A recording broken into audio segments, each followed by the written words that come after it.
Hello and welcome to the second broadcast of Black Helicopter Radio. I'm Ed Walker.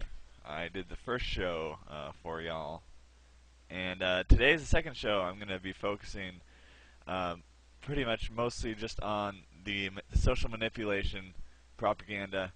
I have the book Propaganda by Edward Bernays, which any conspiracy theorist, I can't tell you enough. You got to read this. I mean, it's crazy. He talks about manipulating whole cultures, whole societies, and he always refers to the social engineers as the invisible government. And it's like a conspiracy theorist goldmine in that book. So all of you should read it. I'm going to be reading lots of quotes from it. And this is just to point out to people that a lot of your ideas aren't your own. These are things that have been put into you since birth, and a lot of people are just being played so well. They don't even realize it.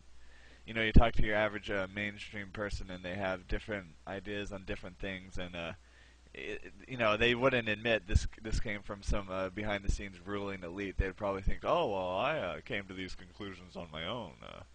The TV and the public education certainly had nothing to do with it. I am my own free human being, and I have the right to believe what I want. You know, the people, they rarely ever will admit that they're just being manipulated by the social engineers. Like all of us are. I mean, only way you could totally avoid it is like with your ears plugged, living in a cave. Even if you go out into public, you'll see billboards. At your workplace, you talk to people who have all been totally indoctrinated. Your family, most likely, you know.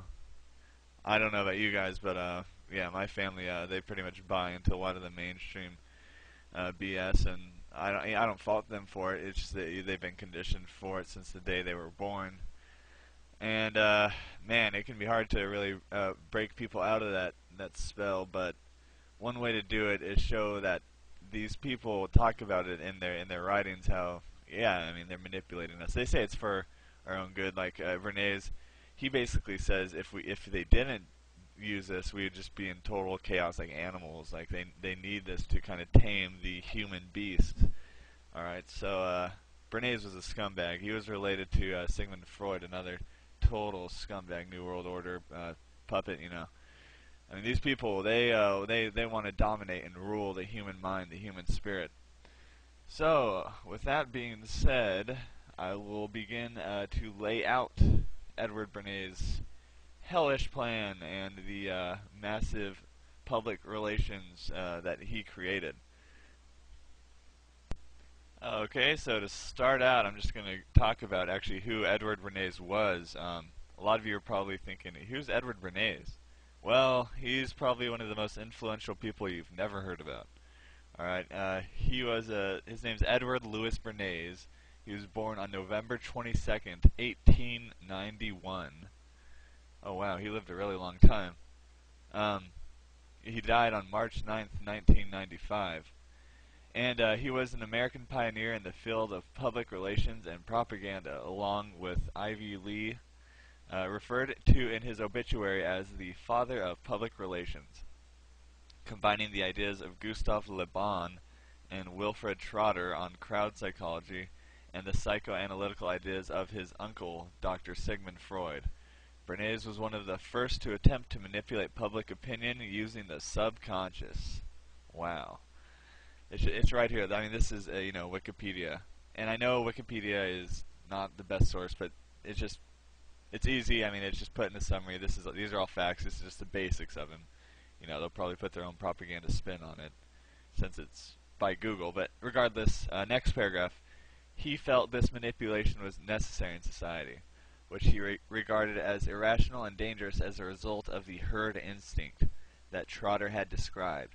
Adam Curtis's award-winning 2002 documentary for BBC, The Century of the Self, pinpoints Bernays as the originator of modern public relations, and Bernays was named one of the 100 most influential Americans of the 20th century by Life magazine. So, most people have probably heard of Sigmund Freud, but how many people have heard of Bernays? You know, I'm sure there's still a large number, but compared to Sigmund Freud, not nearly as many. And I don't think that's by mistake. I mean, this guy was working behind the scenes to manipulate and brainwash you. All right, so then it goes in, kind of his biography, which isn't too interesting, but I guess he was born in Vienna, but they moved to New York. Um, yeah, and it just talks about how he's related to Sigmund Freud, and this is kind of important. It talks about how he witnessed the propaganda and mass media that was involved, in the anti-German sentiment in Britain prior to World War One, and actually also saw it from the other side, from the Nazis, and so he had a really good view of propaganda, wartime propaganda. So what he took some of the stuff they used to manipulate people with wartime propaganda, but then used it for big business and big government for more than just war. For really to control and manipulate people, to turn people into just mindless consumers. So yeah, this guy is a big, massive player in the situation we are today. So a big part of what this guy did, we can thank him for us being the materialistic consumer, dumbed-down zombies. Thank you, Bernays. Yeah, let's give him a round of applause, scumbag. And you may seem a little harsh for me to call this guy a scumbag, but if you watch that documentary they mentioned, A Century of the Self, which I would recommend all of you watch, it's great. Because when you use that information with the knowledge of the New World Order, social engineers, Illuminati system, it all fits together so well.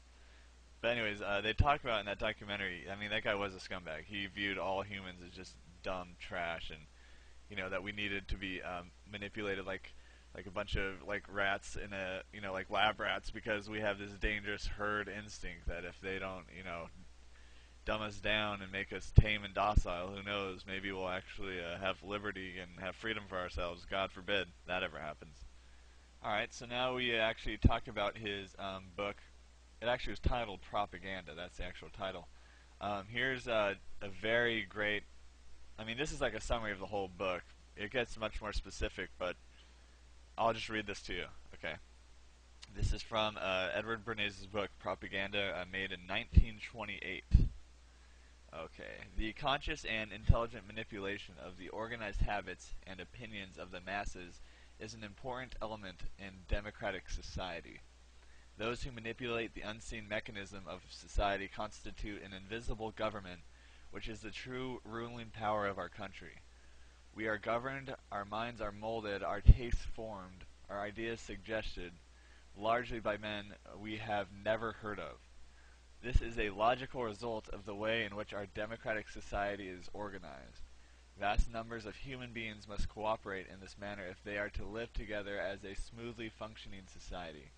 In almost every act of our daily lives, whether in the sphere of politics or business, in our social conduct or our ethical thinking, we are dominated by the relatively small number of persons who understand the mental processes and social patterns of the masses. It is they who pull the wires which control the public mind.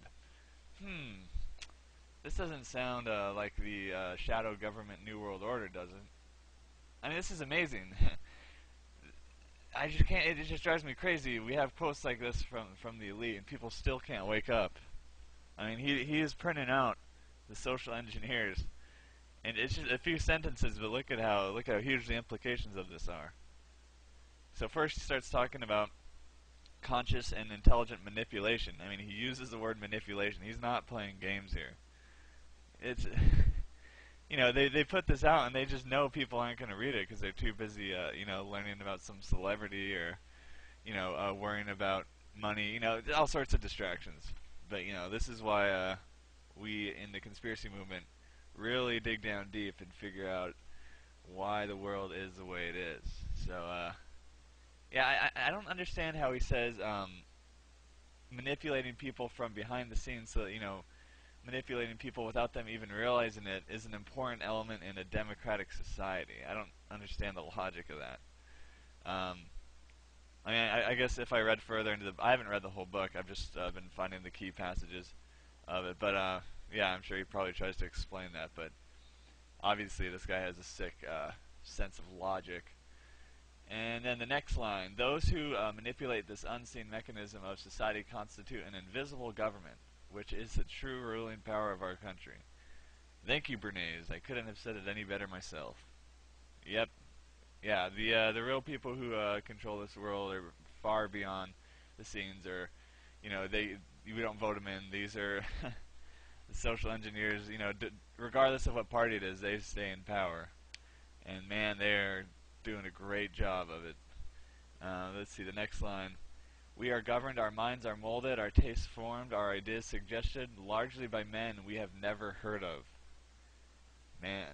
So, yeah, it's just saying everything, our desires, our tastes formed, what people are into, our ideas suggested. Just like I mentioned earlier, people have no idea that a lot of their ideas come from someone else. They think they articulated this through reasoning and critical thinking. Far from it, actually. Alright, this is a logical result of the way in which our democratic society is organized. There he goes again with the democratic society through manipulation of an invisible government. Yeah, it sounds pretty democratic to me. Vast numbers of human beings must cooperate in this manner if they are to live together as a smoothly functioning society. Oh, okay, so we need you guys to, make sure it's a smoothly functioning society. So we need to be manipulated and controlled and be trained like dogs by you disgusting elites, so for a smoothly functioning society. Well, it's only smoothly functioning for the New World Order puppets and has nothing to do with the general populace. So when they say smoothly functioning society, they mean a society that is obsessed with material things, is obsessed with fame, is just materialistic, dumbed down, docile society. That's a smoothly functioning society to them. Not a society of free men and women who grow their own food and cooperate with each other and have limited government. That's far from smoothly functioning. That's bad to them. That's the last thing they would want. Alright, let's see. In almost every act of our daily lives, whether in the sphere of politics or business, in our social conduct or our ethical thinking, we are dominated by the relatively small number of persons who understand the mental processes and social patterns of the masses. So, I said this in the last broadcast. These people understand the mental processes and social patterns of the masses. They study human behavior. The smallest things. They know how we work. These are extremely intelligent people. These are not, obviously these are not stupid people. So they depend on people being stupid to not find out what they're doing. But, that seems to be changing. It seems like a lot of people are learning this stuff. And then the last one, it is they who pull the wires which control the public mind. You got it, Edward Bernays. Hey, I guess I'm Ed Walker, so I can't make fun of his name. Alright, so in the next clip you're actually going to hear it from the horse's mouth, good old Eddie Bernays talking about what public relations is. And yeah, here it is. When I came back to the United States, I decided that if you could use propaganda for war, you could certainly use it for peace. And propaganda got to be a bad word because of the Germans using it. So what I did was to try to find some other words. So we found the word Council on Public Relations. See, the social engineers know if there's ever a word and ends up getting a negative connotation for whatever reason. In this case, it would be like World War II and the Germans using